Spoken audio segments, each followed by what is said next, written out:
everyone, it's Annie with another one of my 10 years in 10 minutes talks where I share the things that took me at least 10 years to learn, and I give you the insights and the parts that you can apply right away in 10 minutes so that you don't have to take 10 years. Today's topic is about self-compassionate leadership.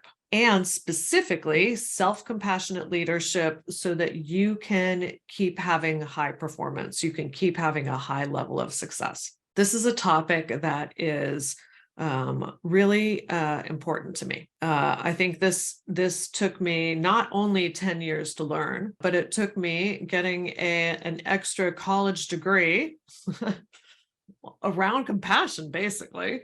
I have a California master's in something called spiritual psychology, which is a lot about kind of human wholeness. And self-compassion is, I think, the biggest part, and the biggest part for high performers especially. Because here's the thing, when we think of high performance, we think about people who are, first of all, very ambitious and that they have big goals, right? A lot of drive, high expectations of themselves and others too, that they learn how to control things to get the result, that they have a really great discipline, right?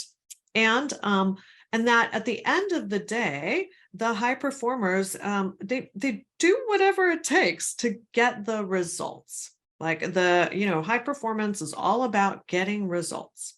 Okay, so we grew up in an environment where that message was kind of, drilled home for us. It's, I think most of us grew up with parents, teachers, coaches, all who told us that we could and should do better. That if we weren't getting an A, if we weren't winning the games, if we weren't, achieving our goals, that it was pretty much our fault, that we were the ones who needed to take control of our, of our lives, of our circumstances, of our own, discipline, and get it done, right? Make it happen. Okay, so there is a whole lot about personal responsibility that is important. Okay, and I think that is the kind of the main message that got sent to us, is that you're responsible for how things turn out. All right, and that's a good message for younger people who are doing things in their lives where they actually have quite a bit of control. Okay, here's the thing. As you grow up and you get older and into the business world, turns out that we don't actually have all that much control that we think we do. So as high performers, we've internalized those voices. We no longer need teachers, coaches, parents to tell us when we're doing something badly, that we should be doing it better, that we should, exercise more, eat better, learn new things, get better habits. The voice is sort of endless, and it's very centered on it's our fault that we're not performing well. That if the results aren't happening, that we are the problem. Okay. Now, here's the thing. As we grow up, we actually need to know that we are not 100% of the problem all the time. In fact, most of the time when we're talking about business situations, business circumstances, getting results in business, there is so much going on that is not in our control, that has a giant bearing on how it's going to turn out, that we actually need to have a lot more compassion for ourselves. We need to not be beating ourselves up for not getting great results. Because when we beat ourselves up, it backfires. It doesn't motivate us to go get a better result. I think we feel like it does, but in fact, it doesn't. Because what it does is it causes us to internally not want to face ourselves. So we do one of two things, or sometimes we do both. We either avoid, we try to push away those bad feelings and not beat ourselves up and maybe binge a Netflix series instead. Or we externalize things. And instead of blaming ourselves, we blame everything else. Okay. Both of those emotional reactions are a giant problem, because we no longer have access to the best part of our brain.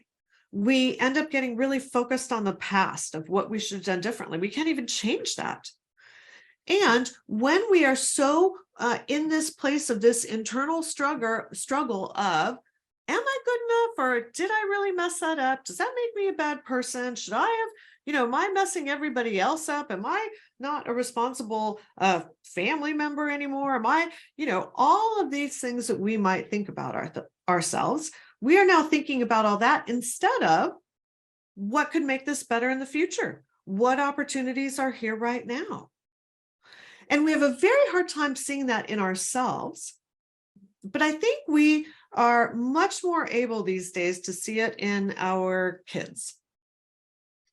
If you have kids or maybe some nieces and nephews or whatnot, any of them are quite achievement oriented, you probably know the pressure that they're under these days to do well. And when they don't meet their own expectations, now we're starting to really see that they struggle with it. And if they can't get themselves out of that internal struggle, and the only way to do it is with a lot of self-compassion, then they won't turn into good performers in life. They actually will really struggle in life. And we need for ourselves to be great in business to be able to apply that self-compassion when things aren't going well. That's the biggest thing that I want people to know. I have a saying, it's that your compassion must be greater than your ambition. Otherwise, not only will you not succeed in business, but you will torture yourself and everybody else to death on the journey. So let's have everybody get a bunch of self-compassion. Business is hard. We're all doing something that's hard. And by the way, it's hard to be human.